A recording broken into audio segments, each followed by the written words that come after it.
السلام عليكم ورحمة الله وبركاته. نحمده ونصلي على رسوله الكريم. أما بعد. সম্মানিত দিনী ভাই ও বোনেরা, আপনারা আশা করি কেমন আছেন? আশা করি আল্লাহ সুবহানাহু ওয়া তাআলার রহমতে সকলেই ভালো আছেন। সম্মানিত দিনী ভাই ও বোনেরা, আজকে আপনাদের মাঝে একটি বিষয় নিয়ে আসলাম, অত্যধিক চমৎকার একটি বিষয়।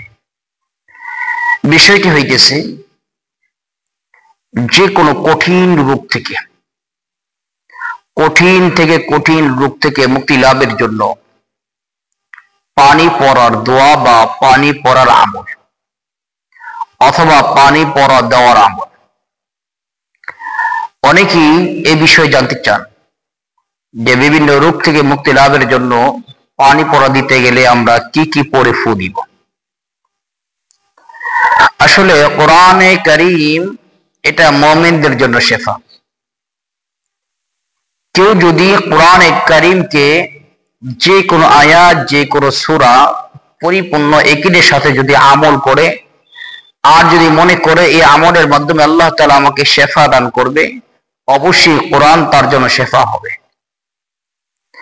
এজন্য সহজে আজকে আপনাদের মাঝে কিছু কোরআনে কারীমের আয়াত ও সূরার কথা বলবো, যে আয়াতগুলো পাঠ করে, যে সূরাগুলো পাঠ করে পানিতে ফু দিলে ওই পানি যে রোগী পান করবে, রব্বে কারীম কোরআনের উসিলায় তাকে যে কোনো রোগ থেকে শেফা দান করবে ইনশাআল্লাহ। আপনি নিজে নিজেও পানিটা পড়ে নিতে পারেন বা আপনি কাউকে দিয়ে পানিটা পড়ায় নিতে পারেন, অথবা আপনার কাছে যদি কেউ পানি পড়া চায় আপনি এই আমলগুলো করে পানি পড়া দিতে পারেন। আলহামদুলিল্লাহ, আমি এই আমলগুলো করে অনেক উপকারিতা পেয়েছি।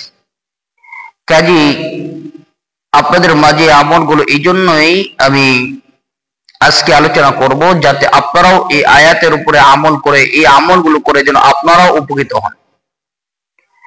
এক নম্বর, যখন আপনি পানি পড়া দিবেন বা নিজে নিজে পানি পড়বেন নিজের জন্য, ওযু করবেন। ওযু করে আপনি একটা পাত্রের মধ্যে পানি নিবেন।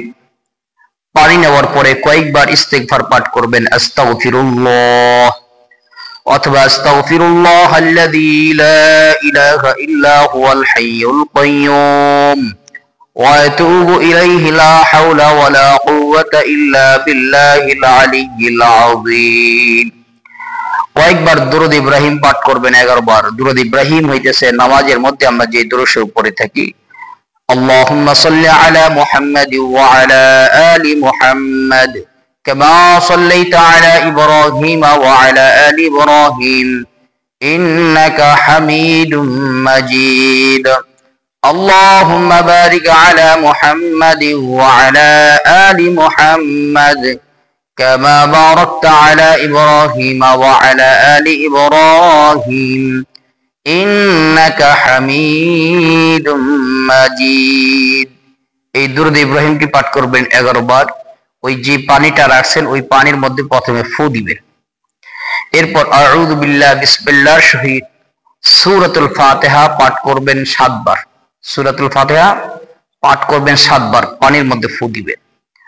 এরপর পাঠ করবেন আয়াতুল কুরসি, আল্লাহু লা ইলাহা ইল্লা হুয়াল হাইয়ুল কাইয়্যুম। এই আয়াতুল কুরসি পাঠ করে 7 বার পাঠ করে পানিতে ফু দিবেন।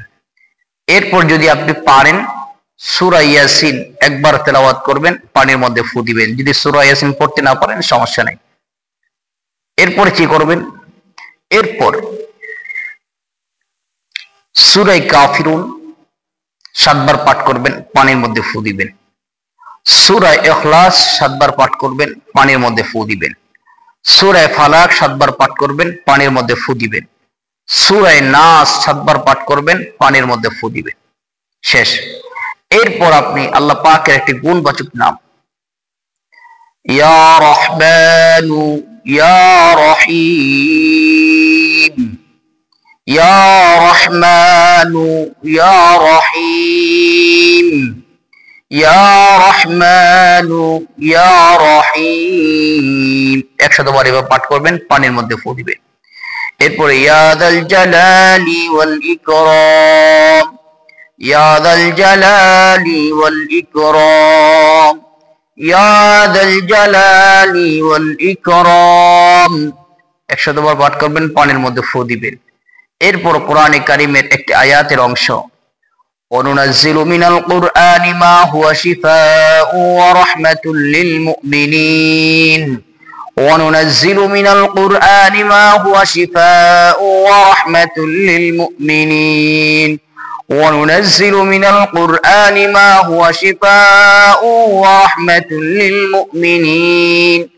এভাবে কয়েকবার পাঠ করবেন, এরপর পানির মধ্যে ফু দিবেন। এবার ওই পানিটা আপনি বিশ্বাস নিয়ে পান করতে পারেন যে আল্লাহ, আমি বিশ্বাস করি কোরআনের আমল কখনই বিফলে যাবে না। এই কোরআনের উসিলায় আপনি আমাকে সুস্থতা দান করবেন, শেফা দান করবেন। বিশ্বাস নিয়ে আপনি কয়েকটা দিন খেয়ে দেখেন, ইনশাআল্লাহ দেখবেন আল্লাহ তাআলা আপনাকে কঠিন, যে কোনো কঠিন রোগ হোক না কেন, এই কঠিন রোগ থেকেও আল্লাহ তাআলা আপনাকে শেফা দান করবে ইনশাআল্লাহ। আল্লাহ তাআলা আমাদেরকে দুনিয়ার যে কোনো সমস্যার সম্মুখীন হলে কোরআনে আমল করার তৌফিক দান করুন, আমিন। আসসালামু আলাইকুম ওয়া রাহমাতুল্লাহি ওয়া বারাকাতুহু।